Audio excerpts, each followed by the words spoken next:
Hey guys, back with another episode, episode 5. I'm Mike. I'm V, and today we're going to be getting into a lot of stuff here as the NFL season has come to a close.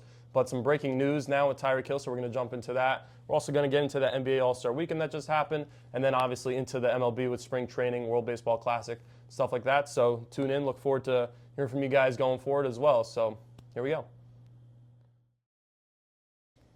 Breaking news. Tyreek Hill, 8-time Pro Bowler, released as of just a couple hours ago this morning. V, what are your thoughts on this? I think that's the newest New England Patriot right there, man. We boy. need help in the wide receiver room, and if we can get him for cheap, that's the guy that I want right there. Great player. He's been elite for a long time. Is he going to be a step slow, though, coming off that injury? I don't know. How do you feel about that? Yeah, I mean, that's obviously, he blew out his entire knee, tore his ACL and everything. Went out in week 4. Honestly, didn't look too sad leaving the field, but looked like he wanted a new destination anyways. I think it would be great for both sides.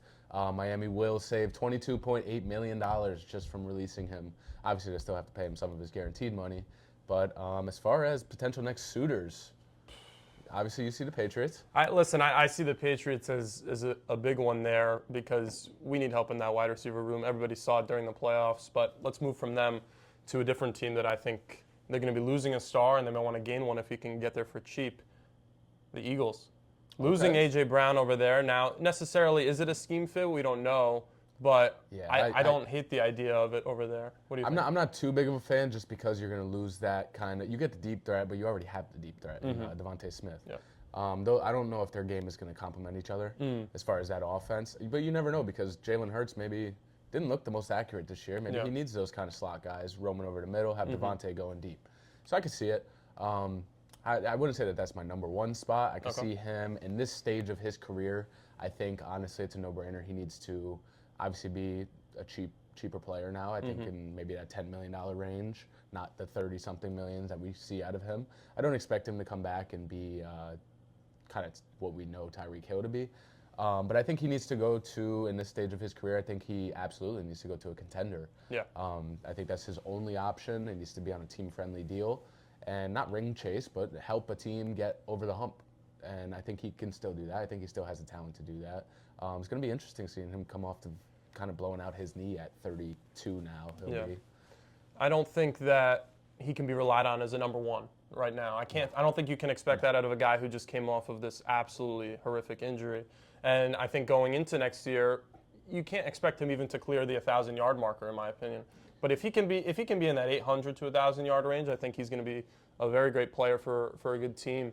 And I think going forward, what do you expect from him as kind of a player in this league? Do you think his career kind of dwindles down? We saw that happen with OBJ. Do we think that's happening with him as well now? Yeah, I think he's definitely on – he had his peak, and I think he's definitely on the way down. He's still very talented. He's got speed, obviously, with this leg injury. We'll see if he still has the same 4.2 speed. Might be like more 4.4, a little more average now. But honestly, you can't take that away. He's been fast his entire life.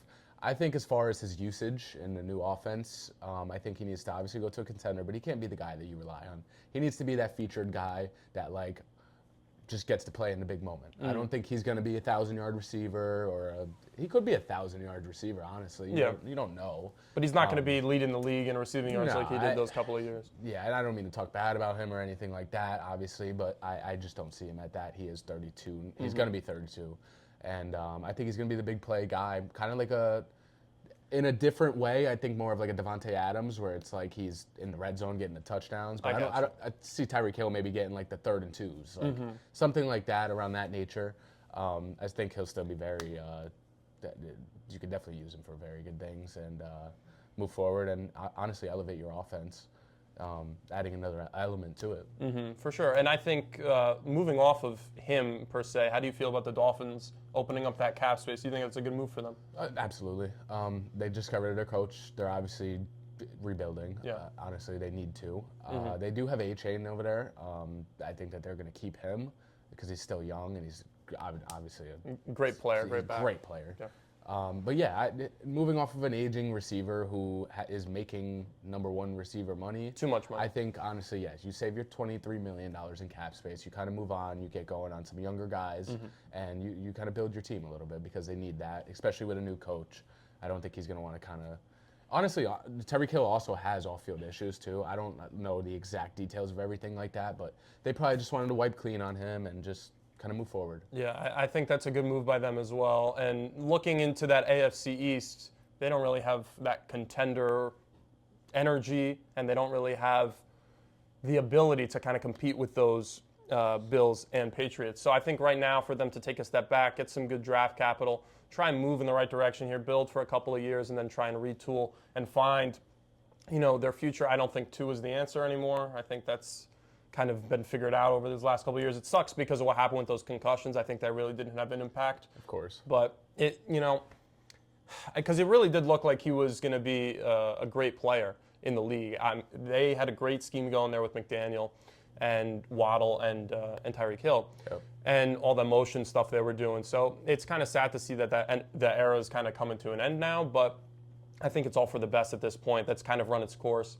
And going into the future, build a team that can win in cold weather, please, because they have this crazy win percentage differential when they're playing at home versus when they're playing under 40 degrees. Yeah. So let's try and figure that out because that was really abysmal. But again, moving back towards Tyreek Hill, like you said with the legal issues and off the field issues, do you think that that's another thing that could potentially be hindering teams from going after him in this offseason? Yeah, I mean, I obviously don't know the exact details of it. I know the NFL obviously doesn't always disclose everything, so I'm sure these owners know something that we don't. I guess we'll see, honestly. We'll see if these contender teams are going after him or not, and that'll kind of just really tell his case. As far as potential suitors, though, I'm excited to talk about this. I think, honestly, I could see a reunion with the Kansas City Chiefs. Yeah. I could see that happening. Their deep ball hasn't been there the past couple years. Worthy hasn't been the guy that they thought he really was hasn't. Yeah, he never really panned out to be.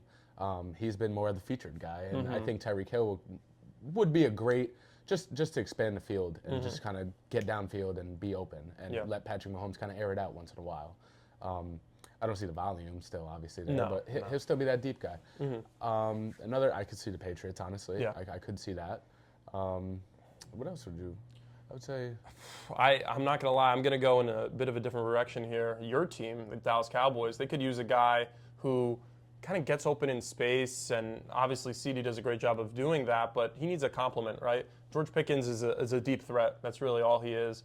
And I think Tyreek Hill, like we said, if he was to be in a feature role and for cheap money, is not necessarily a bad idea for your offense, which in moments kind of sputters and doesn't look great because those two guys are getting bottled up. Yeah, my thing is I think that those two receivers actually do complement each other a little bit better than we think. That being said, I think it's because CeeDee Lamb is more of a slot guy, honestly. He's a big volume guy, whereas George Pickens is kind of the deep threat, and he expands the field downfield. Tyreek Hill, I just don't see where he would fit in the offense, honestly.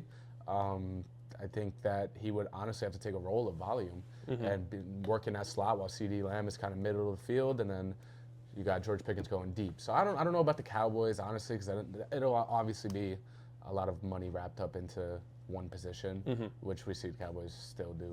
That's the only reason that I kind of pointed them out is because we know Jerry's kind of a fool. My only objection is we do have Kevontae Turpin, and I think honestly he's a speed guy. I don't think we really need another speed guy. To shy away from that, I could see like the 49ers going after him. Yeah. Like just kind of getting a guy in there and just helping out. Obviously, Ayuk is probably he's gone. Right? Yeah, I would think so. And that's another guy who we can kind of talk about as far as people who are going to be moving on, and we'll talk about that in the future as well. But back to Tyreek Hill, I think he's a good fit on that 49er team just because he wouldn't have to do a lot, right? He would be asked to just fill that speed guy role. He's not going to be asked to lead an entire offense because you have CMC, you've got George Kittle. Exactly. And I think that's an asset. I mean, maybe the injuries with the broken bones and whatever's going on with that power station there is not going to help him. But definitely not. But I do think that that's actually a good point. I think they're a really good suitor if they want to go after him. And their cap situation's a little strange over there too. Yeah, so. I could also see like the Texans. Maybe just building up the receiver room. Nico Collins and him might complement each other pretty Tank well. Dell too. Yeah. Tank Dell, but we don't know what we're going to get out of. He's had two very bad injuries already. No, that's true. That's true. And the biggest thing is who's going to get him the ball. Now, that's the issue over there. But you never know. You build the offense. Maybe just give him an all-star team. Maybe he'll be able to put up 20 points. You never know. But just thinking about this now, what do you think about A.J. Brown to the Dolphins? I think him and Waddle would actually complement each other very well, and then you have A-Chain, and then obviously question marks at the quarterback position. Yeah. But I think that I like that as a move. they'll be able to pay him. Yeah, they would be able to do that. They've opened up that cap space. I do think, though, we saw an interesting thing, and this is going to come down to scheme with a new head coach, new offensive coordinator. Of course, yeah. How do you want to utilize Waddle? Do you want to move him into that number 1 spot? Do you want him to stay in the number 2 and go try and find a number 1? Is Waddle a number 1? It's hard because how can we judge him in that echelon without ever seeing him? But he kind of has. I mean, I guess this year we kind of saw. And he did he had a decent year. Yes. He did have a decent year. But in my opinion, honestly, when I think of a receiver number 1, I think of a bigger guy. I think of a guy who is going to get those 50-50 balls. Whereas to see Waddle more of just like kind of, I think he needs that bigger receiver to kind of draw the attention and while he kind of roams free because he's a speed guy. He's a slot guy. Yeah. And I think A.J. Brown would, honestly, them two would complement each other pretty well. I like that. Yeah. It just sparked my idea as we were talking. And no, I think that's a good shout. A.J. Brown, locker room cancer. Yeah. But I do think scheme fit wise, if you're just to say plainly, hey, this is a guy who's going to work well in the slot, this is a guy who's going to work well on the deep ball, I think it's a good guy to go try and get there for sure. Yeah. Switching gears here, opening up first segment here on the NBA, and we just had the All-Star Weekend conclude, which I don't know about you, I think has just gotten worse and worse year over year. We did see some competitive matchups, though, in the actual All-Star game, but the dunk contest was pretty weak, and the three-point contest is really becoming the marquee event for All-Star Weekend. And I just think if we're going, let's just jump right into it, the dunk contest, how do you fix that, in your opinion? It's hard to fix because like it's a pretty self-explanatory. Yeah, there's nothing to really change with the event. But my thing with the dunk contest is I feel like we're not seeing stars anymore. We're just seeing guys. I'm gonna be honest. I looked at some of the roster, and I'm not like big names. Like I don't really know some of these guys. Like you don't really see them in the NBA that much. I get it. Like maybe the most projectable for having great dunks and everything. And I get these all-stars also don't want to play in it and get hurt or risk an injury. But at some point you got to take it, man. You make all this money. You got to get out there and entertain. Yeah. But as far as the dunk contest, my thing is we're seeing too many missed dunks. That's another thing too. These guys are in the dunk contest for a reason. No fan wants to watch some guy do an average dunk, miss it twice, and then make it to third time and then get an 8 or a 9 as a vote. Like in my opinion, that's not really dunk contest caliber. Yeah, exactly. We used to see Vince Carter go at it. When I think of dunk contest, honestly, it brings me back to when I was a little bit younger, and I think of Zach LaVine and Aaron Gordon. That was one of the best dunk contests. I watched the entire dunk contest that year, and I was entertained on the edge of my seat, waiting for the scores every single time. I think we need to get more back into that, but also the dunk contest has been going on. This is kind of inevitable because there's only so much you can do when dunking a basketball. So it's harder. Yeah, and I think the other thing that kind of gets lost in this conversation is these guys aren't professional dunkers. Those people do exist who specialize in dunking the basketball and being creative in how they do it. And NBA players are trying to become the best players that they can be. Basketball as a whole, shooting, dribbling, playing defense, and obviously then dunking the basketball and work around the rim. So I don't think that we see enough guys kind of getting into that space where, and especially now as we move towards the three-pointer and everybody's trying to learn how to shoot, less time is being spent with finishing around the basket. And like you said, though, there are people who are stars in the game.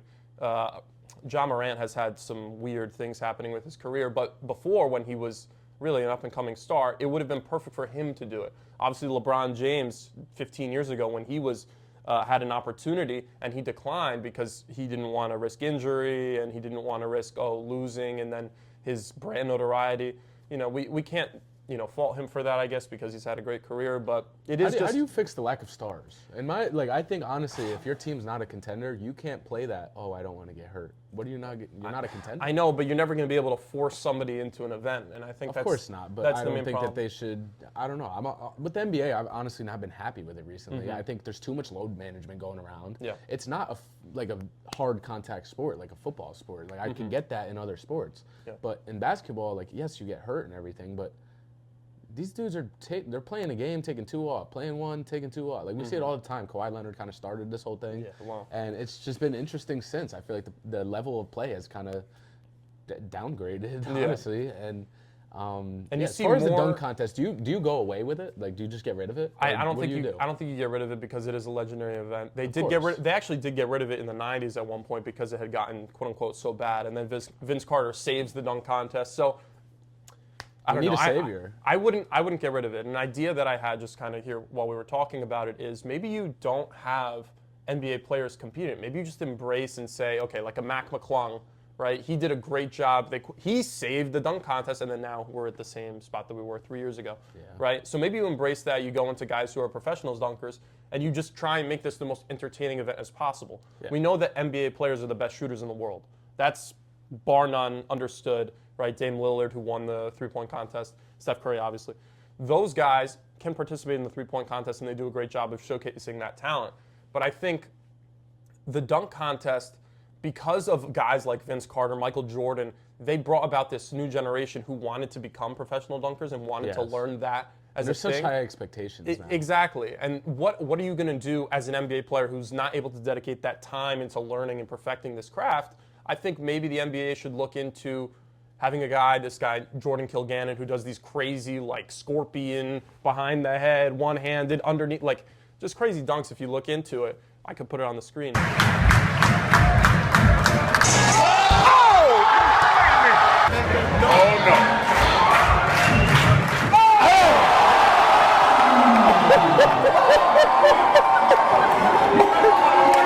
That's sick. This is, I think, the direction that they should try to go, because you're going to just see more and more no-name talent who's going to participate in it, and they're just going to put up a shitty performance like we saw this year. Yeah, and every year we're just going to talk bad about it. So I think, I honestly agree. I think that we need professional dunkers. And, Yeah. But the three-point contest, obviously, it's a little bit different. If you're in the NBA, you can shoot. And honestly, the three ball is very popular in the NBA. It's been more and more and more. Steph Curry kind of started that, and not started it, but like he was the one. He really popularized Exactly. the shoot. And now we see shoot kids and doing shoot. that. But like honestly, with dunks, there's so much you can do. These guys aren't professional dunkers. I get it. You don't want to participate because being up 10 feet in the air is, you can get hurt pretty easily. So I do think we need to leave this space to kind of professional dunkers, make it a little bit more entertaining, give us something to watch, honestly. I don't think anyone will complain if it's great entertainment, but these guys aren't technically in the NBA. So yeah, I do agree with that. Yeah, I think that's the direction that they should go. And they have a lot of talent to pick from. If you watch any of these guys who do it for a living, they got 50-inch verticals. It's insane the stuff that they can come up with.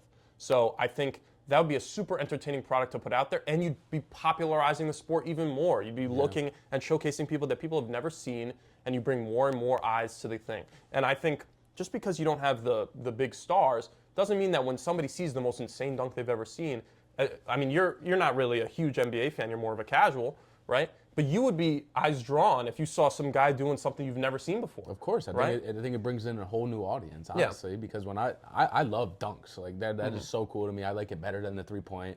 I just think it takes more, not skill, but like obviously shooting takes skill. But when you do a nice dunk, that grabs everybody's attention. Yeah. You're slamming down on that rim, like everybody is going to watch that, and everyone's going to know your name after. Yeah. So I think it's a great space to kind of maybe get these guys into the NBA and be like kind of like a, what do you call it? Like a stepping stool kind of into the NBA, or like at least let more guys get a brand going here. And like Mac McClung, yes, great, but like in the NBA wasn't great. Like, you know what I mean? So like I think it is a great space to kind of involve more people and keep us entertained. Like honestly, nobody wants to watch half these guys throwing down some windmill dunk from 3 feet in of the 3 feet in free throw over line, the free throw line. Like for me, that's not too exciting. Especially on your third take. Like it's not. All of the dunks this year were pretty weak. I didn't see one that I went, oh my God, what did I just watch? There wasn't one where I was like, oh, whoa, like it just wasn't like that this year. And it sucks that that's kind of where we've evolved to, and we've kind of just been falling that way ever since Zach LaVine and Aaron Gordon. Yeah, it's been on a downward spiral. It's just been downhill. And they did set the expectations high. That was the problem. They did. But let's pivot here into the new format and the new All-Star games and kind of the 3 teams here. What's your take on that? I don't know, because I think if we look at the NBA All-Star game over the years, there hasn't been people playing hard for the last 10 years, and we did see that this year. But I really did not like this. They did 12 minutes, 1 quarter basically of basketball, where the guys played harder. But did they really? I mean, Kawhi scored 33 points in a quarter. Is that really an indicator? Like, no human being other than Klay Thompson's ever doing that in one 12-minute stretch. So I don't know. I didn't love the idea of it, and then obviously the first 3 games were close, and the final game was a huge blowout. Like, nobody wants to see that, and everybody's turning it off. But I think the bigger issue isn't necessarily the format, because you could go a lot of different ways there. It is with the guys trying to play hard and trying to give their all, because then we wouldn't have an issue. We wouldn't even have to do this weird, one-quarter thing. We would have just been playing regular basketball games, because there is a way for you to play hard and not get hurt. They do that in pickup all the time over the summer. So there is a happy medium, I think, between what they were doing before, where they were just scoring 200 points a game, and where we are now with this weird format. I don't know how you feel about that. Yeah, I mean, nobody wanted to watch that kind of 220 to 230 scoreboard. Yeah. Like, nobody wants to watch that. It's just straight up layup lines, pretty much, in my opinion. I honestly do kind of like what they're trying to get into. I know it's not set in stone now. NBA is kind of fixing a lot of things going forward, and they're doing a lot of different things. I like what they're doing. It's kind of more of a street ball effect, and I think that we need to go full-blown street ball, because that's the only way that these guys will play, when it's a 3v3 and everyone's watching you. I don't have much to say about it. I think that they should definitely go street ball, because honestly, when dudes are talking basketball, you talk, who would win one-on-one, Jordan versus LeBron, who would do that? We actually get to see it now. Yeah. And at least these guys have to protect their name. They have to protect their identity, their brand, and everything like that. Yeah. So they will go out there and they will put on a performance for us. And I think it would be very entertaining seeing, like, Kawhi Leonard and LeBron matching up against fucking, I don't know, like, who else? Dame Lillard and Kevin somebody. Durant. Yeah. Like, just somebody really cool to be like, oh yeah, they would beat them one-on-one. Like, then you can actually have the debate and have it answered. Yeah. An idea that I had, and we talked about this a little bit, was maybe every captain, or I'm sorry, not every captain, every starter, all-star starter, there's 10 of them, 5 from each conference, gets to draft a 3-on-3 team, so they get to draft 2 guys. You'd be expanding the all-star team by a little bit, adding 6 more all-stars, which I don't even think is necessarily a bad thing. I think you probably want to get a couple more guys in the all-star game, because we always talk about the all-star snubs every year, so maybe it wouldn't be the worst thing in the world to expand it a little bit. And then you have some sort of 3v3 tournament from there, and obviously you crown a winner at the end. Not only in that situation would it be more entertaining to watch, but you obviously have to put some stakes on the line, win some money the further you go down. And I just think that we'd get to see these really interesting combinations and 3v3 basketball that we don't see at the NBA level. We know that these guys do that in the summer. We know that they do that in the summer. So it would be great to see something like that, like you said, potentially with the 1-on-1, 2-on-2. Just make it different. Make it entertaining for us in a way that it hasn't been in a long time. We don't need to see, full court, all out, I'm dunking from the free throw. We don't need to see that in the All-Star game. Yeah, everybody's just trying to do this creative dunk that's not that creative anymore. We just need to see guys try and play a little harder. And that's, at the end of the day, that's all we're asking for. I don't care about the 360 dunk. Let's see a game go into overtime and everyone's clamping up on defense. Yeah. Like, let's see something. Keep us engaged. And we were talking about this a little bit before, and we were talking about this whole kind of 10 All-Stars, the top 10 the starters, picking their 3v3 teams and everything like that. And it will expand a little bit, but you can also shrink it. You don't have to do that. You can go in and do, I don't know, maybe the top 5 vote getters pick their 3v3 teams, and you shrink the All-Star team now. So now making an All-Star appearance, maybe it'll make these guys play a little bit harder in the regular season, because it's harder to make the All-Stars now. So you can kind of go any way with it. I do like the direction they're going into it, because I think that these guys actually do have to play now when it's not a 5v5 regular basketball game, because it just seems like it's a celebrity event. Yeah. But yeah, I do agree with that. We'll see what they do going forward. I don't think this is set in stone. I think they're going to keep altering it. Yeah, and I don't think that, like you said, this format isn't going to be the end-all, be-all, because, again, you're having people complain. They liked it, they didn't like it. I think this year was a step in the right direction as far as what they wanted to do with it. I don't think it's perfect by any means, but I do think that we're moving in the right direction, and I think Adam Silver, as a commissioner, knows that things need to be done, and at least he's trying to take steps to move in the right direction. Yeah. All right, guys, now taking a step away of NBA in our first appearance of our podcast, we're going to be moving into another first appearance, the MLB. Yeah. We're talking about a little bit about the World Baseball Classic, a little bit about the Yankees. We're both Yankees fans, and just kind of diving right in. World Baseball Classic, are you excited? Of course I'm excited, man. You don't get to see baseball in the Olympics. I mean, we will see it actually when they play in LA in 28. But that doesn't usually happen, and we don't really have any other forum for it. So the World Baseball Classic, it's a really good way to showcase, our country, USA, against other countries. And of course, I'm excited. Obviously, our captain is the captain of the team, and I think that's a really cool opportunity. But I do think it sucks because it happens during spring training. It happens during the month of March. And I don't think that's the best opportunity for guys to be playing, right? We're not in midseason form. We got guys who are the starting pitcher. They go in 3 innings because they don't want to get hurt. You got relievers, and all the pitchers are being mismanaged or managed differently than they would be if it was midseason. So I think that kind of sucks as far as how people are preparing for the year, right? We saw a couple years ago, Trey Turner, he had this great World Baseball Classic, and then his actual MLB season was not very good. So I don't know. It's a weird format. I do enjoy, though, watching it, and I do love the idea of guys playing for the country and competing on a national and international scale. Yeah, this is kind of like a hard, should they play, should they not, do we have the best guys? But honestly, you're representing your country. Baseball is a American sport, in all honesty, in my opinion at National least. pastime, baby. Exactly, in my opinion at least. But I think we absolutely need these guys out there. You need these big names. You need the whole world to kind of, it expands the sport more when you have these big names and everyone's looking up to these guys. Yes, you do have to go out there, in my opinion. You have to go out there and fight for your country, just like Americans are. You got to get out there, and you need to win, honestly. The expectation is high for you. So yes, I do agree with having all these guys in there. I think we have a talented roster this year, a little bit better than the last time going around. And yeah, I do agree with you with the kind of like the load management and everything like this. We spoke about this in the NBA with the load management, but I think this is where this is where it kind of matters. Because these guys do play for other organizations. They're being paid by other organizations. So yes, I agree with you. I think it's just going to be maybe Skeens goes out there and does 3 innings rather than 8. Like I think And you it'll split be the more game. of that. You split the game up between him and Skubal and other guys. Exactly. But I do think if we look at the roster, I mean, we are absolutely loaded this time around. You got great guys on offense. You got great guys in the pitching staff, and obviously even in the bullpen too. So I think great roster this time around. I would say though, one team to look out for, obviously Japan, the defending champion, Shohei Ohtani, that whole group of guys. The way they play baseball, honestly, is pretty different from how we've grown up and learned to play baseball. They're great at small ball. They're great at fundamentals. And I think that could potentially be a challenge. We kind of see this every time around, and we see it sometimes in actually basketball too, in the Olympics, where because other teams are playing our game, we're the top dog. We're being gunned for. And in baseball, because we learn from a young age, you got to hit the long ball, you got to do this, you got to do that, you got to throw 100 miles an hour. In reality, that's not all the sport is about, and I think Japan has harnessed how to become and how to cultivate the best type of baseball player, the guy who's going to play hard, and you just hope that we can compete with them on that level. Obviously, they're going to be defending the championship. I don't know how you feel about Japan and any other teams that are maybe on your radar.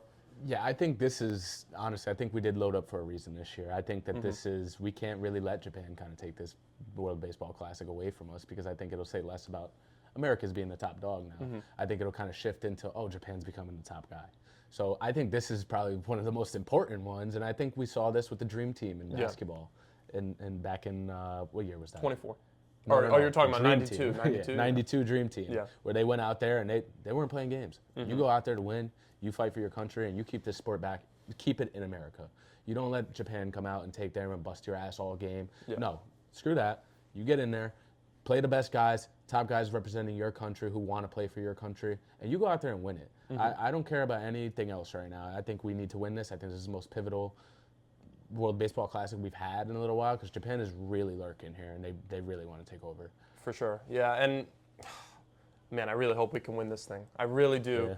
But kind of pivoting a little bit here, do we think that spring training March is the right time of year to have this, or would you look to move it to the summer? Obviously, it's every 3 years. So do you think that potentially getting rid of the All-Star game for that year and kind of headlining that as the event, you give people a slightly longer break? Do you think that that is a good idea, or would you pivot, keep it in the same place that it is? Maybe would you put it after the season? How do you feel about that? Yeah, I don't think baseball's such a hard, there's really no other time to play it, honestly, because baseball's such a long season. It's 162 games plus playoffs and everything like that. You're not going to get these guys to go out there and play their hardest because most of them are going to be injured after the season is what I'm saying. Yes, so, yes, I do agree with starting the season in March. It's kind of, I think any way you go about it is going to be a problem regardless. But, yeah, I mean, it's a problem because the season is so long and you don't want these guys kind of burning out in the World Baseball Classic and then have to go and play 162 games now. But I think, honestly, when you're fighting for your country and you're kind of playing for your country, going out there and representing, I think you probably could go after the season with it. Yeah. But it is just so hard. The thing is with after the season, right, what's the motivation there? And guys have been going for so long, especially if it's a deep playoff team and that's where you're going to get the majority of the good players. They're going to have played upwards of 200 games. Right, oh, yeah, so that and plus all the games in spring training, the pitchers whose arms have been absolutely worked all year. These guys need a break. This is why I think potentially doing it during the All-Star break and saying, okay, we're going to embrace instead of a week-long All-Star break, we're going to make it 2 weeks or 2.5 weeks, and we're going to just stick the tournament in there, kind of what the NHL did, where they had that Four Nations face-off last year, and I thought that was a really cool way of kind of integrating.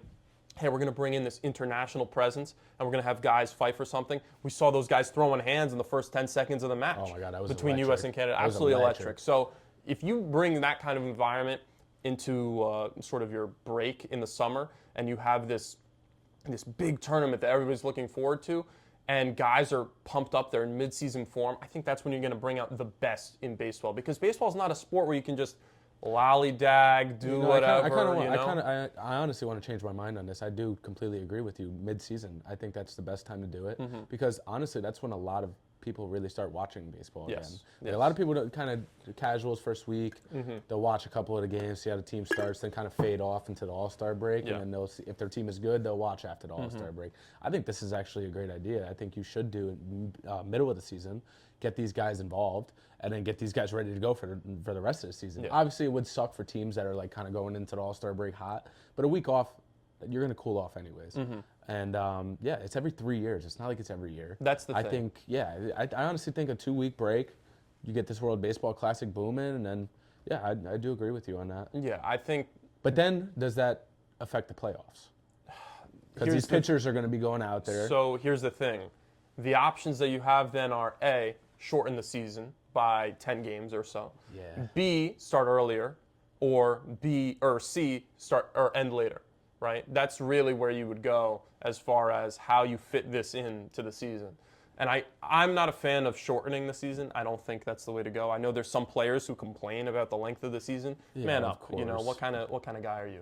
But I just don't think you're there's better certain than things everyone that else. You don't change. You know what I mean? Yes. There's certain things like 162 games. Everyone knows that baseball. It's been that like for that. what 70 years now. Ever since it went up. From I don't think they ever will, 154. honestly, because then these franchises are making less money because they're having less Exactly. seats being filled. Exactly. It's a whole different. And think about how much money this event brings in. That's something that's got to be factored in. So I think putting it in the middle of summer, it's going to be something that the organizations are going to have to wrestle with, right? Because listen, there's probably not going to be every team represented. Yeah. If we're just being real, right? Honesty, the Pittsburgh Pirates outside of Paul Skeens, who do you got? So it's an interesting situation. I think going forward, look into that. Fully mid-season, honestly, it creates more drama too. Like more people are going to be watching because. Man. Oh, USA beat the Dominican Republic. Now Tatis is going against Judge. And it creates more storylines. Who wouldn't want to see in the middle of the season Paul Skeens pitching in a meaningful game against Yamamoto? Like that would be absolutely electric, man. Yeah, I think baseball is known to be more of a laid back, boring sport. But like if you don't watch, if you're casual. Yeah. But I think honestly, the mid-season World Baseball Classic would get a lot of people watching, repping their country, and then kind of like lead us into the summer, into even the playoffs. If they're just picking a team or based off the player on the World Baseball Classic, and they want them to go deep. Like it's more engagement, more excitement, and more drama. Honestly, which I'm not a fan of drama, but like it creates more storylines. It's cool to watch. And you're definitely going to have more eyeballs going into that tournament because baseball season. We're going to be deep into baseball season. Yeah. The NBA playoffs are going to be done. The March Madness isn't going to be going on. Like people are going to be invested in that sport and in that time of the year, and they're going to be looking forward to that event if they do it in the summer. But let's pivot over to our team, the New York Yankees. How do we feel about last year? How do we feel about the year before? And then going into this year here? One year you don't win the World Series or at least make it is not a great year in my book, obviously, especially when you're a Yankees fan. Oh yeah. We have the same roster. It's really crazy. Minus Devin Williams. Minus Devin Williams and Luke Weaver. Exact same roster. The same roster. How do you feel about that? Listen, the thing with Brian Cashman, he is great at building a team that is just good enough every year.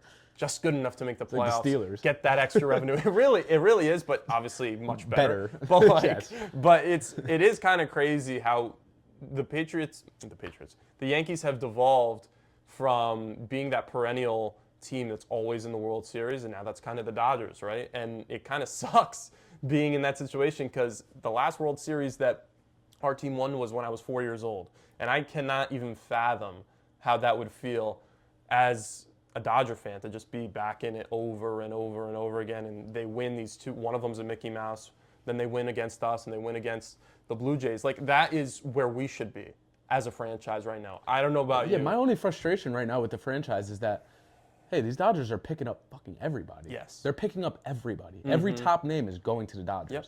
Where are we in all of this? Where is the Yankees? I get it. Our offers are just not good enough. Yeah, I guess, but like, right? dude, you're the Yankees. You're New York. You're New York City. You need to be having the flashiest roster. You need to have that excitement going into the year. And honestly, what I don't agree with Cashman is that we went to the World Series 2 years ago.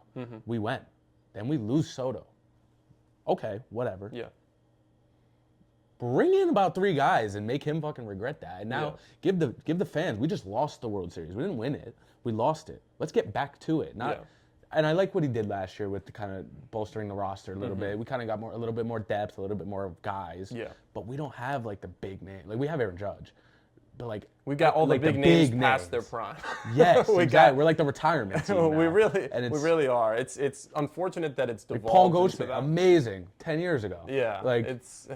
I mean, he won an MVP 4 years ago. He did, yeah. In the World Series, yeah. It's crazy that this is what we've become, kind of this, hey, ring chasers that aren't good enough to actually ring chase. I'm telling you, Yankees are the Cowboys. I'm fans of them both, but it's the same shit. I might as well be a Laker fan at that point, too. Exactly. Listen, I think that we're in a good position every year to compete for a championship because everybody always and that's where Cashman's comfort zone Everybody always complains about Brian Cashman, but who's your replacement? The guy has been putting together great rosters year in and year out for almost 30 years now. Yeah. So who's your guy that you're going to replace him with?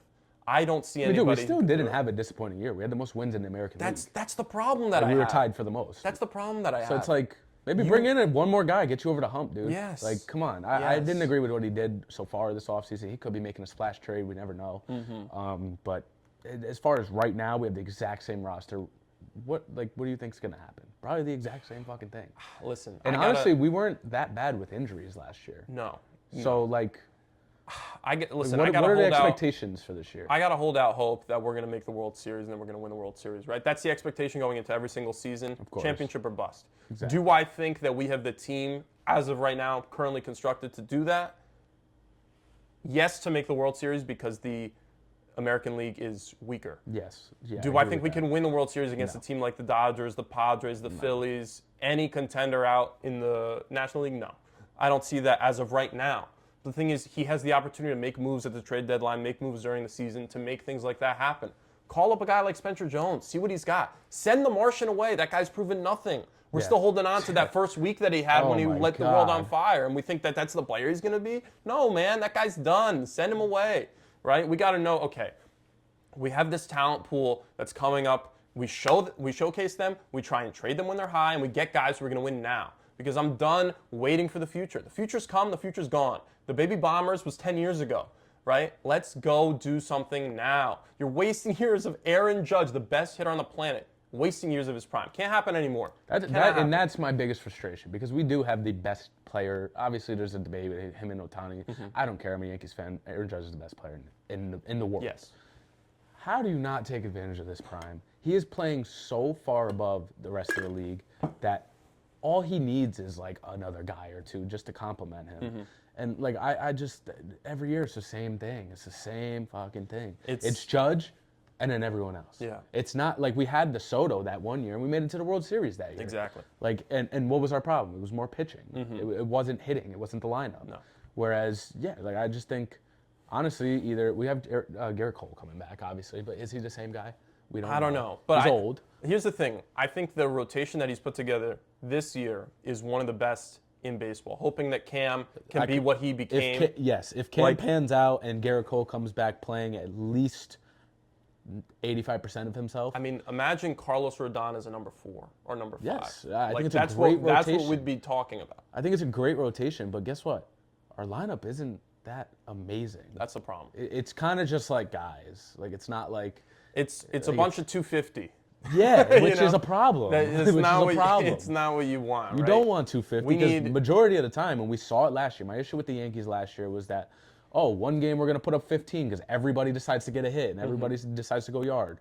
Then the next game we're going to put up 1. Like you can't have that. Then 2, then 0. Yeah. Yes, you can't have that because you can't have 250 average hitters. Yeah. All throughout your lineup. You have a few to plug and play, but yes, I get that. But dude, we need guys on base, man. Yeah. I agree. We need guys this table set for Aaron Judge. I think Ben Rice was a great find. I think he's really come into his own last year, and I hope he can keep expanding his role this year. But Austin Wells, ship him off, in my opinion. Make Ben Rice the catcher, right? Volpe, see you later, sayonara. We've seen enough. I can't believe he's still even on the roster. The Martian, like I said before, get him out of here. Yeah. Right? That's the problem. We keep guys lingering These are Aaron Hicks level players, and we're keeping around for 7 years. Because they're just too good. They're too good to not get rid of, and they're too bad to keep and win something. It's really. I don't with these guys on the roster. Volpe starting in our lineup. I don't think you win a World Series just seeing just on paper when you see that. You'd see this guy. He's horrible, and I love Volpe, but he's horrible. He's horrible.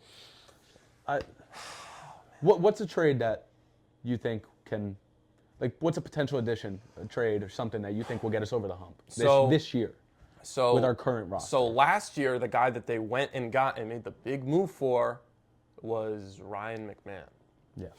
So I love it. He's a good player and he makes great plays over at third base. But he bats 200. You hope that that's going to improve this year because he'll have a year at Yankee Stadium and blah blah blah whatever. Right? The big move the year before was Jazz. Yeah, and what is that really? But Jazz is like a Cowboys move. It's just a flashy hey, we got the see guy. This in the Cowboys. Man. It's a headline move. It's a headline. I get that. Jazz is. I still want him on my team. Yes, but look, I'd rather have him in my 7 hole. Yeah, than my 4. The 4 is crazy, come on. man. No, honestly, I think what the Yankees should look to do, and they have a lot of money coming off the books in the next couple seasons. Right, Stanton's going to be done, so just get a guy, man. Seriously. Solve the problems. The biggest issue that they have right now on the roster is not the outfield. The outfield, you're pretty much set, in my opinion. You got Bellinger, you got Judge. I don't think that's the issue. Grisham's a cool guy. Yeah. The issue is that the shortstop for your team hits 190 for 90% of the season, goes hot for 3 weeks, so his batting average is 210, and then you're like, oh my God, he's still good enough. No, he's not good enough, man. Get rid of the dude. He's gone. And that's also even more of a problem considering your hot corner third baseman bats 200. Yes. You can't have your whole left side of your infield batting a combined 400. Exactly. That's just not a winner's. You don't win. No. You're not going to win. And then bring in the catcher, too, who hits 220. Yeah. Come on. You can't have 3 out of your... It's like building a high school lineup and we say, hey, the top 3 guys are really going to carry us, and then everybody else is just, hey, come on, man. We don't need that. We do not need that anymore. We got to build they're putting too much pressure on Judge, and he has to well-rounded roster. Exactly. Build a well-rounded roster. These are things you can fix. And I'm not fix. saying I agree with the Dodgers, go and get every top guy and just pay for your World Series. There is a middle ground. There's a middle ground. Of course there is, and we see teams do it every year. One of the most impressive teams this year, the Blue Jays, in our division. Come on, man. How are you not sparked up? They just made the World Series. They kicked you out of the playoffs. Yeah. How are you not sparked up to go get a guy now? What is it gonna take? I don't know. I don't know where you go if you're Brian Cashman with all the job security in the world because he's still a top 3 GM in the sport. It's his team. It is his team. So I think you got to make a move. Got to make a move for some left side of the infield, or bring this guy Lombard up, see what he's got. Bring someone else up, send Volpe down, trade him. I don't care what you do, but you can't end up. But those are moves you do when you already have the star power. Yes, but you can't end up in the playoffs. We need to bring in the star power. We're not going to do that this year, though, man. I know that's the issue, and that's my frustration. But we need to win the World Series this year, so you need to give Judge 1. Yes. Minimum. Yes. Minimum. How many more years of Aaron Judge's prime are you going to waste? How many more years of Aaron Judge's prime do we have That's what I'm saying. How much longer 3. can he really play this good? And Dude, I the get guy- it. He's been playing better and better, but like, dude, he is like 30. What is he? 33. He's 33 The now. guy Like, last year he's gonna start to decline. You was hitting. can't blame him for that. He was hitting 400 Dude. for 60% of the season, and then he got Unbelievable hurt, and then his last year. average dropped to 340. Oh no! Like, come on, man. This is the guy who's on your team, leading your team. If you put him on any other team, come on, man. What they've done. It's sad. It's really sad. It's mismanagement. It's malpractice. It's blasphemous, to quote Stephen A. Smith. Big It's words. really, oh man, I get so Fired worked up. up. I get so worked up about the Yankees. Fired up. I get so worked up about the Yankees for one reason. I love baseball. It's my main sport, obviously. I get so worked up about them because we have the greatest legacy of any sports team in the history of any sport ever. And yet, in my lifetime, I've seen 1 championship, and we've been to 2, and I was 4 years old. What are we doing? We're in the biggest market. You got the most money. Make something happen. I don't care that your whole net worth, Steinbrenner, is based around owning the Yankees. Move the fuck on then. Sell the team. Get a guy in here who's going to do it. He's never going to do it because that's his whole net worth and that's the family legacy. So Steinbrenner's in there to stay. Cashman's in there to stay. I actually don't mind Boone. A lot of people don't like Boone. I like Boone personally because I think he's a good players manager. And I don't think that what he gets and what he does is actually decided by him most of the time. I think that's from Cashman. I think he's a part puppet. Like, Yeah. I think he also has to be a yes man, being a Yankees head coach, and I think that was the reason Girardi did get fired. Yes, for sure. Because obviously there was things going on with him. And I thought some of the Girardi was a players. great manager. I loved so. Girardi. I loved him. I really never wanted to see him go, but it happened. It is what it is. We need to move forward. We need to kind of bolster this fucking roster, man. Yeah. You can make moves during the season, but are you I going to like really? our guys. I Yeah. like our guys. Yeah. I don't love our team. Uh-huh. So it's tricky, man. I love one guy. I like 3 more guys. Yeah, and then the rest is just, I they're on our team, honestly, so I like them. I love the pitching staff. Yeah, that's about pitching it. Staff, dude, I'm tired of seeing the bullpen just coming in and ruining the fucking day. I don't know what happened towards the end of But last year. the bullpen is always a fluctuating thing that you can Of course, fix at the trade yes, deadline. Dude, But come on. we fixed it last year and it got worse.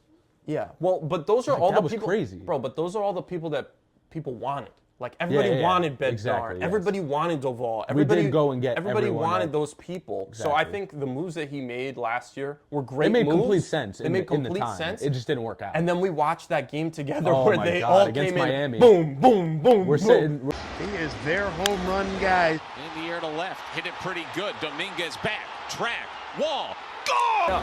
But it is so on brand. Ground ball through the right side. That's a base hit. Here comes Sanoha. Marcy on his way to third. The ball gets by. The ball gets by. The Marlins have tied it. Edwards will stop it third. The 2-1. Chopper out in front of the plate. And over. We're sitting there watching the game, and it was against Miami. And what was the score? 12-10. It was like 10-0 or something, and then 10-0. all of a sudden it's and then like, we lose 12-10, or 12-11, or something. man, and that was where me and him looked at each other and like, yeah, this is a problem. This is an is issue, an issue. man. This is an issue because you bring in people who are meant to And it just succeed. continued to happen for the rest of the year, It did. honestly. It did. And they fixed it towards The playoffs and when we were gearing up for the playoffs and we had to Yeah. win those games to kind of get in. Yeah. You found your guys, Fernando found it. Cruz. You Yes. know, you started trusting Weaver a bit more. Weaver's my favorite pitcher, by the way. I just have to point that out. I know, I and can't so believe I that. hate the fact that he's gone. I couldn't and stand when he was on the mound in the playoffs. I know. I couldn't know. stand it, bro. And that honestly made me so sad. I had like my But- stomach in my ass. Like it was like, bad, dude. but like, it's crazy that we were still relying on him, Yeah. and then Devin Williams, and then. And it's not like we're like, the Pirates, Bednar was dude. the Like we're only guy. relying on him as the New York Yankees. Yeah. Like it's just I have a problem with it. And honestly, I have a problem with it because I also see it in a whole different sport in football Yes. with my Cowboys. As long as you're relevant, these owners don't care as much. As long as you're showing up and buying tickets, they usually don't care as much. So I just think it's a disservice to Judge, and I feel completely so bad for him. Yeah. And I'm just tired of the false hope every year, man. Like just every year. Like we go to so many games too. We do. Like we literally go to so many games. We hop on a give train them and we go. free money. But the thing is, if we didn't go, other people are going to go, so it doesn't even matter. it doesn't It's matter not at like, all. hey, you know how many people would have to stop going to games for them to lose revenue? It's like insane. That would never happen. They become so corporate now that it doesn't even matter. It would happen You'd have if they were the people dumpster fire of the league. As long as they're relevant, making playoffs, it'll never happen. They haven't been under 500 in 35 years, dude. Exactly. So it doesn't matter. It's never going to happen. That's what I'm saying. Tickets are still being sold. Happen. They're not going to. They are in prime position once again to make a World Series this year, and we know that it's going to happen. That they're going to get bounced in the first round. I love to see it, but hey, let's. Come on, man. I can't stand We'll it. leave more of this for later episodes. We'll talk more about this as opening day comes, as the All-Star break comes, after the World Baseball Classic, and other things. All right, now, so we're going to get into some hot takes here. Michael, what do you got? So you guys are going to probably hate me by the end of this episode because of the 2 hot takes that I have. But I don't care. I'm just kidding. No, I'm not. Lamar Jackson is good. He's not great. Okay. He's a 2-time MVP. Okay. He has had a good career, not a great career. In all honesty, I'm not a Lamar Jackson lover. He gets a lot of praise. He's a 2-time MVP, so like he has a great resume. Honestly, when it comes down into playoffs, there's probably a good 5 to 6 quarterbacks I'm taking over him in a playoff game. That being said, Joe Burrow definitely over him in a playoff game. Yes. Patrick Mahomes. Obviously. Josh Allen. Yes. Drake May. This is the Super Bowl. No, honestly, with his performances in the playoffs this year. Anyway, they're not even just to compare him, but honestly, when he's in the playoff games, honestly, I feel like I see the same script every single time with him. He's always throwing interceptions when he's being asked to throw his way out of a game. If his team doesn't control the momentum of the game, I don't think that he's the type of quarterback to just kind of throw you right back into the game and win it for you, like Mahomes could be, or like Josh Allen more could be. Honestly, I'm not that impressed with Lamar Jackson's arm talent. I think he was a great scrambler. I think it helps his game a lot. I like him a lot. But as far as I'm pretty traditional when I watch football, at least with quarterback, at least. Like, I love Tom Brady because I think he was a general. Like, he was the field general. He controlled that entire game. Well, Lamar Jackson doesn't even seem like he's doing that half the time. I feel like if he doesn't have the run game behind him and he doesn't have a defense going out there just keeping him in the game, I don't think he's as great. And I think that the situation in Baltimore, I think if you put a lot of other quarterbacks in that position, they'll probably have a ring by now. And the MVPs are great and everything like that, but those are just awards. Honestly, I don't look into that. I worry about winning. And every time Lamar is in the playoffs, I don't know the exact stats. How many playoff wins does he have? I want to say the number is 2. Like 1 or 2. It's 1 or 2. It's not a lot, and I've seen him in multiple playoff games now just completely lose the game for his team, honestly. Like, the defense didn't give up many points. He just kind of threw the interceptions when he didn't need to throw the interceptions, or fumbled, or something happened. Yeah. That's my hot take. I don't want to disrespect him because I think he's still a great player, but honestly, I'm not that impressed, especially as much as a lot of other people are with Lamar. I honestly expected a lot more out of him, and I think that he probably was in the position to at least win at least 1 or 2 Super Bowls by now. Yeah, I wouldn't even say that that's that hot of a take. It's like that Lamar Jackson's a running back take. But yeah, a lot of people just don't like to talk about Lamar because he does have a big fan base. Yeah.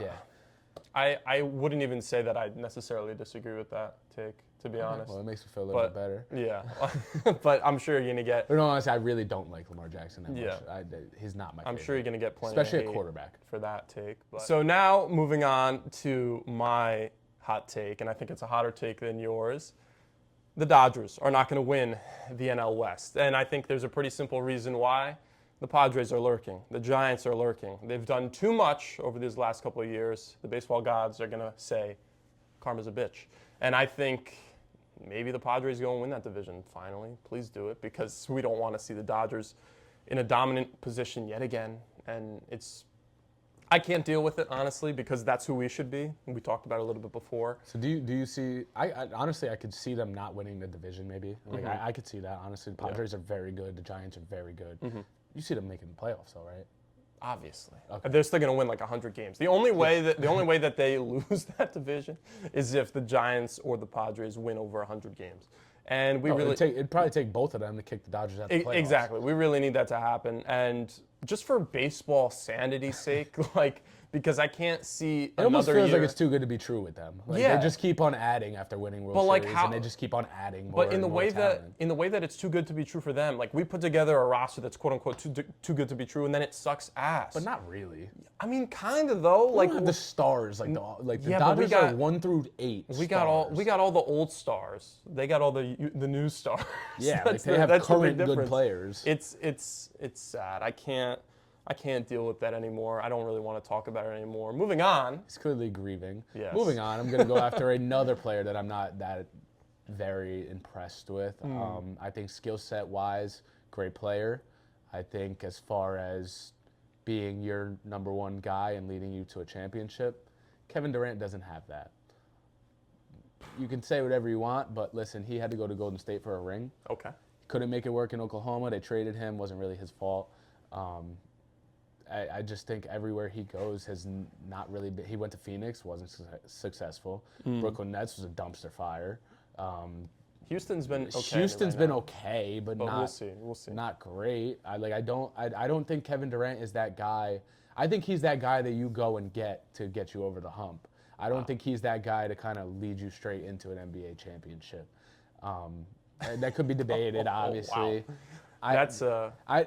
He hasn't done it, so it's hard to even argue against it. But I don't see him as being that. If he doesn't have Steph Curry and Klay Thompson and Draymond Green and everyone on that team back then, I don't even think he wins the I don't think he has a ring. He doesn't. He's never been in a position where he's just been solely by himself, just leading his team to the NBA championship. Even with Oklahoma City. Yeah, his skill. Nothing to take away from his skill set. I think he's one of a freak of nature. I think he's insane. His skill set. He's a complete rounded player. He's tall. He plays like he's a guard. He's insane. But I don't think mentally he has it in him to be I see it out of Ant Edwards. I think Ant Edwards can just take a team and Just we're going to the chip. A true alpha. I know. Exactly. I don't think he has the alpha mentality to be able to he's called the sniper. Yeah. I just don't see it. I really don't. I don't think he lives up to that. Yeah. But nothing to take away from his career. He's a fucking phenomenal basketball player. But when it comes if I'm starting a franchise, I don't think I'm starting with KD. That's fair. And he's always hurt. That's fair. He's hurt, and I think he lacks a killer instinct, like a Kobe mentality. I can't blame you for feeling that way. And honestly, the guy that I'm about to talk about, you're probably right that if he wasn't on the same team, that he probably wouldn't have those championships. Moving on to my guy, Stephen Curry, who I think is more influential than LeBron James over his career. Steph Curry changed a whole generation of people, how we look at basketball, how we play the game. I go out into the gym and I'm shooting from fucking 40. Can I do that? No, but because I saw Steph Curry do it, I say I can. And I think that's so much more valuable than anything LeBron James has ever done for the game of basketball. What has he done?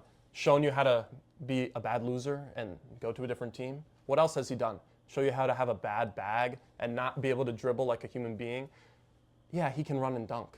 That's what I'm going to say. LeBron James can run and dunk. And that time is long over. Steph Curry is still kicking here. He's still the greatest player. In my opinion, he's one of the greatest players of all time, the greatest point guard of all time, and the greatest shooter to ever grace God's green earth.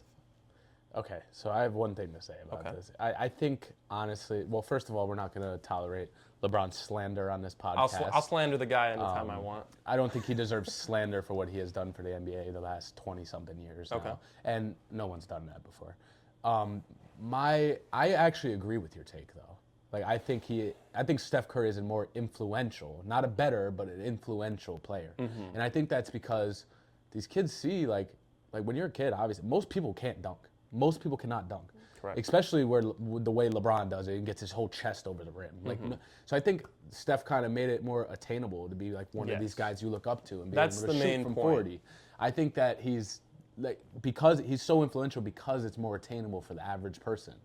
But yeah, we're not gonna disrespect LeBron. I don't even think it's disrespecting LeBron necessarily. I mean, I did disrespect him with what I said, but more to the point of Steph Curry, just his greatness.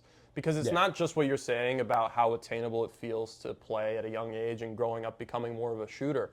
Literally, game plans and schemes in the NBA have changed over the last 10 years because of how the Warriors were successful. Yeah, I completely agree with that. The Houston Rockets tried to do it with that small ball formula. And now you're seeing the Boston Celtics, they take more threes than twos. Like, I think his influence can't be understated. In the history of basketball, he's probably up there with him, Magic, and Jordan. I wouldn't say there's maybe Vince Carter just because of that like crazy dunk contest. Influential-wise, yes. But influence, I don't think LeBron clears him in that category. Not even to say, obviously I was being a little facetious with him having no influence at all. That's not true. But I do think that Steph has had far more influence as far as how we played the game growing up and how NBA teams are scheming and trying to build championship rosters moving forward. But moving on now to our Q&A to get you guys involved a little bit. Let's move backwards. Has he ruined a game of basketball? No. Maybe not ruined, but has he Okay, I see where you're going with this. made it be a slight decline in the level of play? I don't think it's the level of play because I think we're seeing more talent than ever, but I do think it's the type of play. You don't see quote-unquote ethical basketball anymore, mid-range jump shots, post moves. We just see people trying to spot up on the perimeter more. So I think that's probably where you and a lot of others take issue with maybe a Steph Curry and other guys who have kind of moved the envelope there. But I don't think so. I don't think it's his fault, even if he did, because it's our fault. It's our fault for seeing that. It's our fault for seeing that and saying we can do that. That's the issue. That's the issue. The issue is everyone thinks they could be Steph Curry. You can't be Steph Curry. Like, there's one of him for a reason.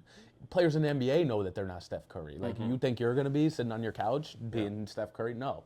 But, what you said, the post moves, just as far as, just basketball in general, I feel like it's not as much of a skill set game anymore. I think it's more of like a pass, open three, shoot it. If it goes in, it goes in. If not, like we see teams go all the time, 3 for 30 from three. Yeah, it's dude, that's pathetic. 3 is more valuable than 2. That's their whole mentality. Exactly, and I think that we're losing defense because of it, because it is quick pass, open 3 in the corner. It's just, it's hard to play defense against that because it's just so fast-paced and moving, and then quick shot, and then you go down. It's usually a fast break layup, and then reset. I think it has altered the game of basketball, and probably not for the better.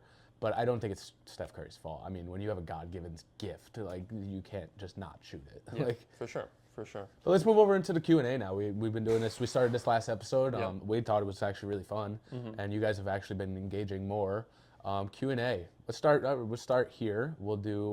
Will this page be all MLB or just Yanks talk only? Because we did just talk about a lot of the Yankees. We did talk about a lot of the Yankees. Here's what I'll say about that, and I think you're going to agree with me here. We're going to talk about the local teams more. Obviously, the Yankees, the Mets, the Red Sox a little bit too. But obviously, we're a sports talk podcast. If big things are happening in the NBA, the MLB, the NFL, we're going to talk about it no matter what, right? Obviously, we have more knowledge in our area of focus with our teams, but we're going to go out there, we're going to try and get as much information as possible to have informed takes and understand, hey, if there's breaking news like the Tyreek Hill thing from earlier, how does it affect our teams, but how does it affect the rest of the league as well? And I think that's a pretty good way for us to go about doing it. Yeah, I mean, obviously the Yankees are our favorite team, so obviously it's going to be heavily Yankees. Definitely a lot of local teams, and then a lot of just teams that are overachieving, a lot of teams that maybe had something happen or they made a trade or something. If the team's hot, we're going to be talking about all of that. So yes, definitely more Yankees centered and more local teams centered, but we're going to cover everything important. For sure. And then let's also talk about this next one's a good one as well. What is one NFL player, we talked about overrated last week, that is underrated, in your opinion?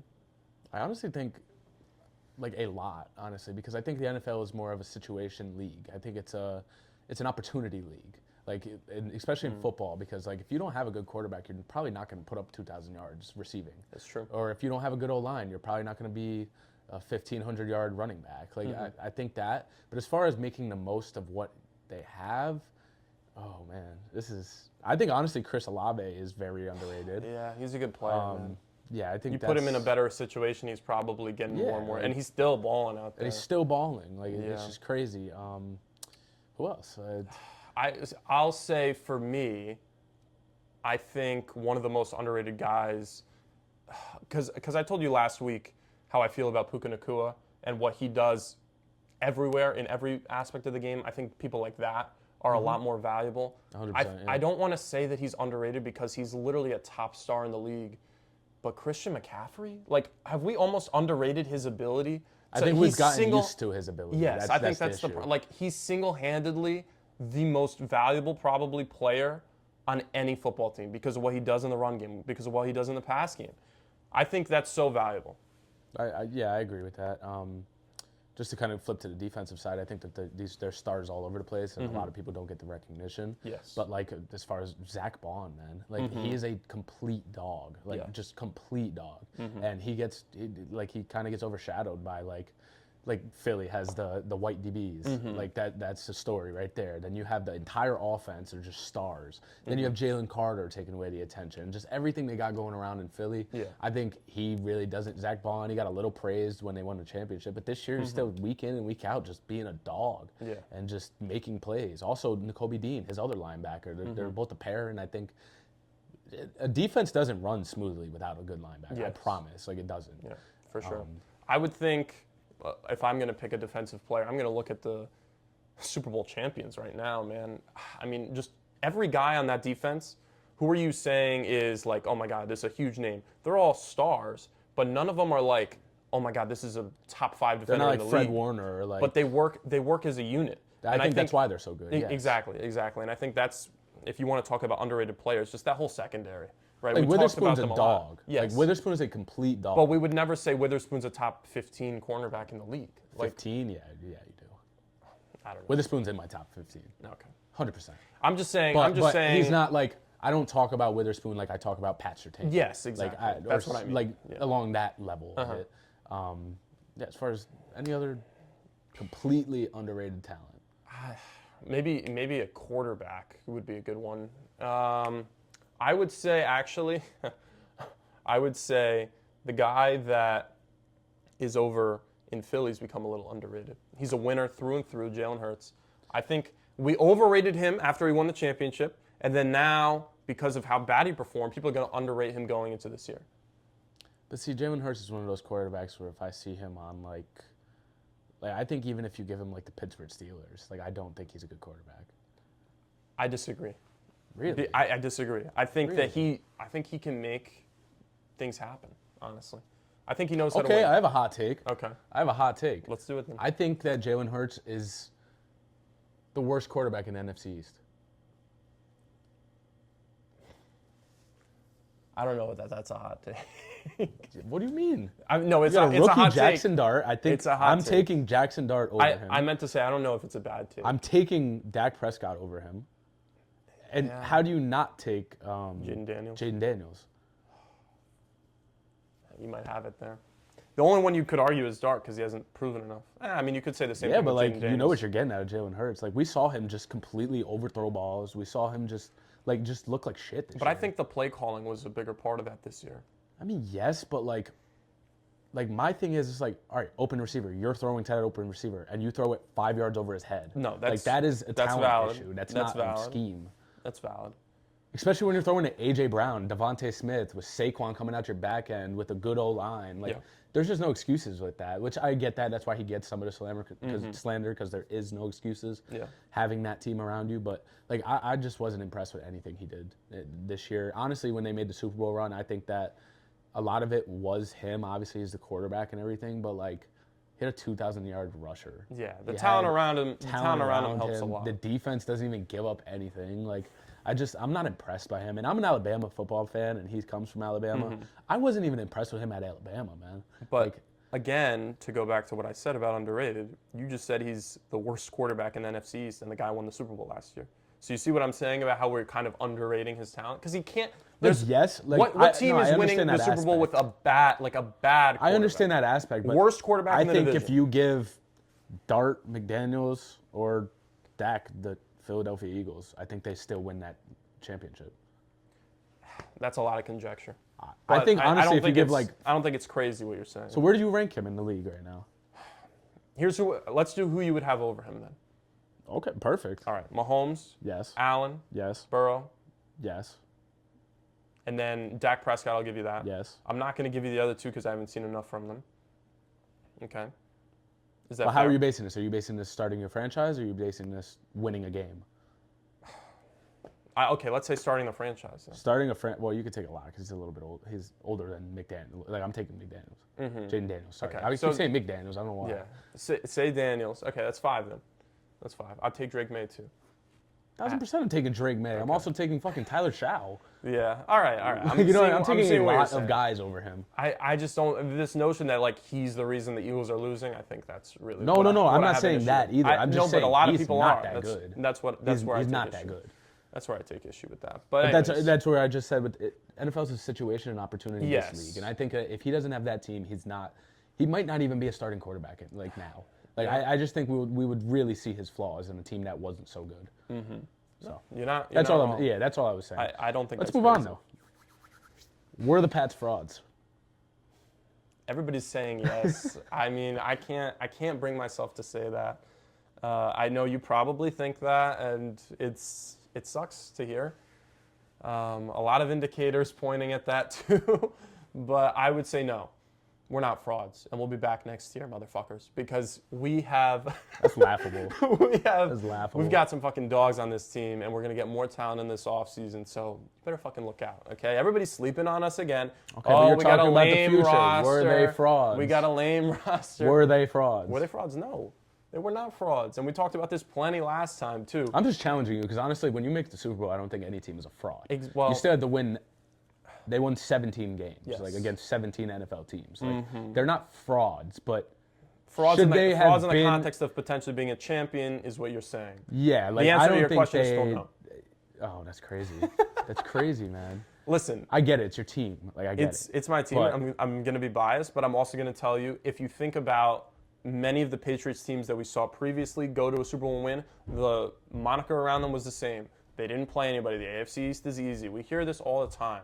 So that's why I have not necessarily. I'm telling you, as a Patriots fan, my whole life I heard how we have the easiest road to the playoffs. I heard it all the time. You guys do have a significantly easier than a lot of other teams. I know, but that doesn't make them frauds, and that's why I believed in them going into the playoffs. Now they didn't play well in the playoffs, and I think part of that had to do with his injury. Our entire life, there's been 2 teams in your division. Yes. 2 teams. But again, and honestly, the Bills haven't even been good until like.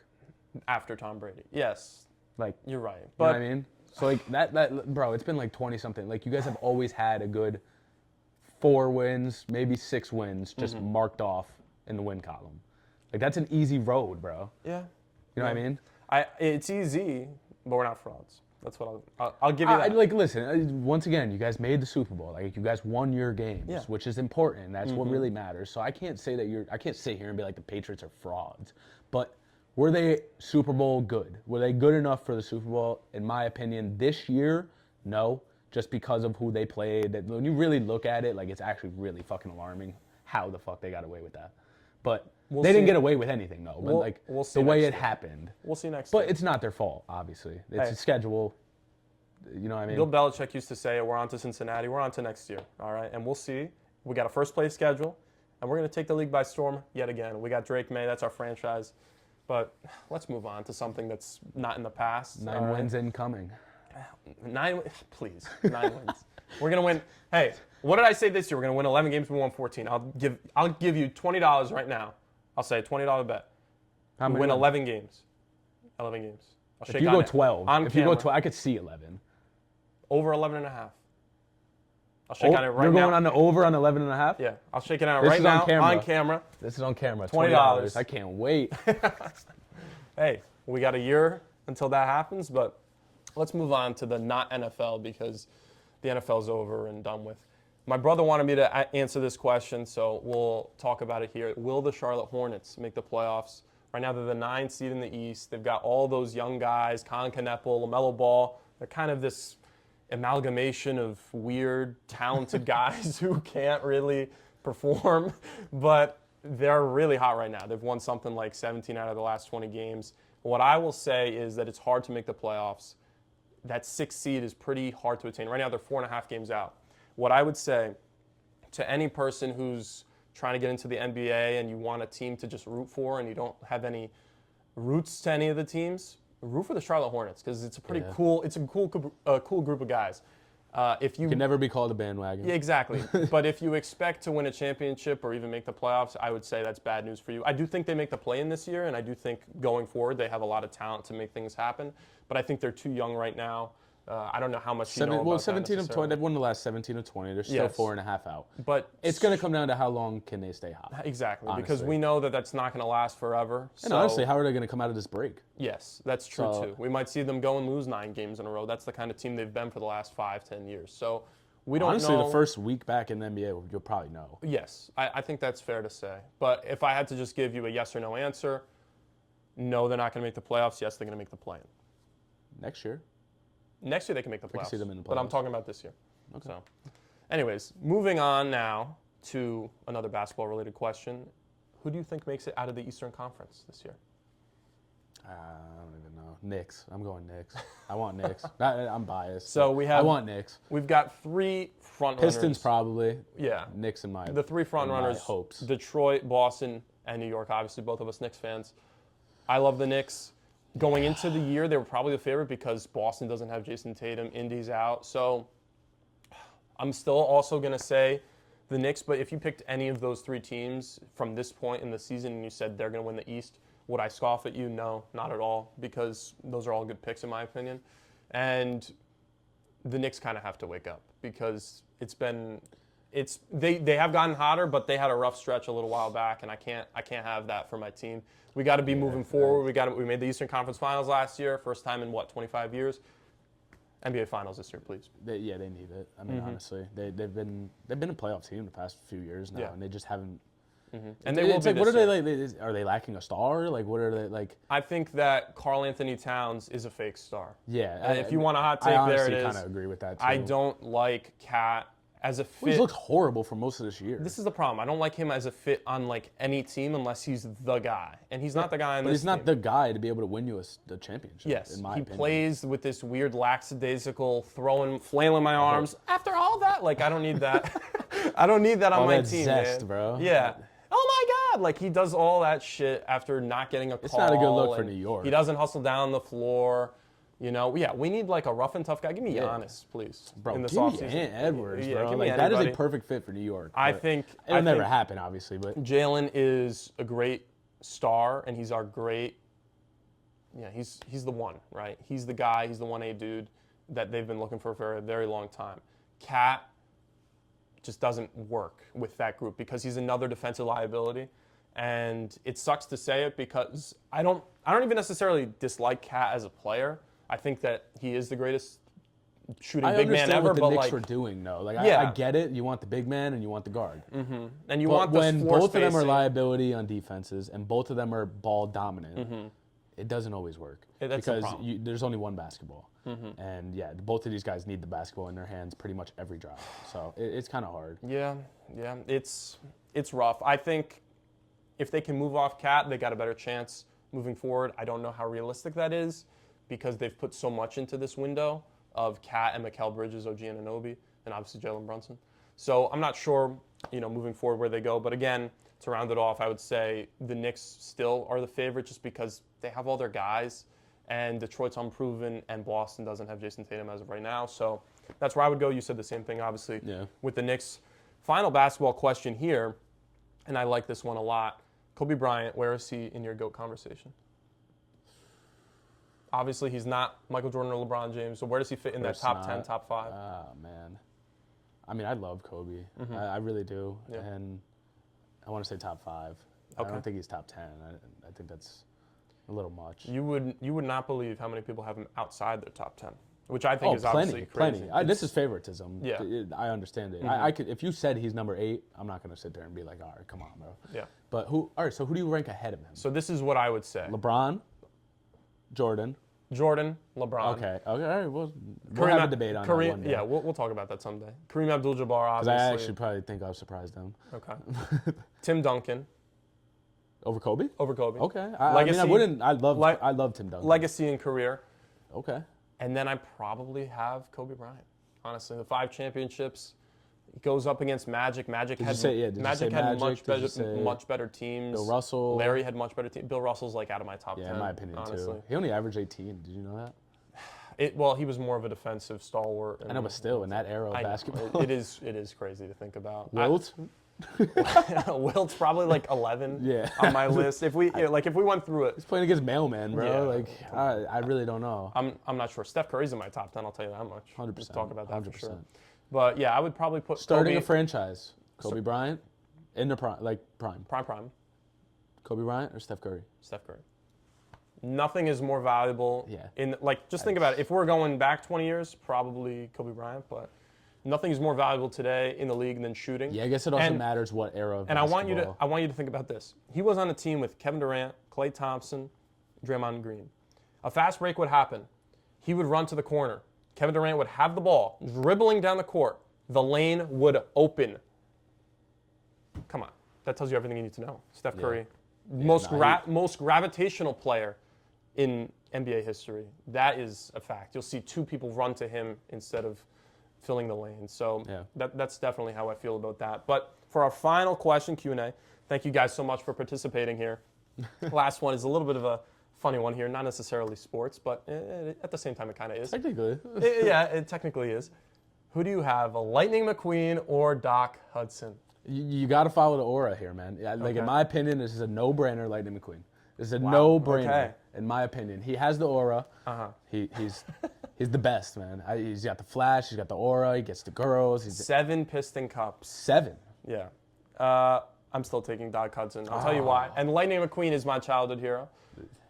Doc Hudson made Lightning McQueen what he was. Oh, my God, man. Lightning McQueen would have blossomed into anything. Without Doc Hudson, Lightning McQueen... You can't take away his aura. ...does not become...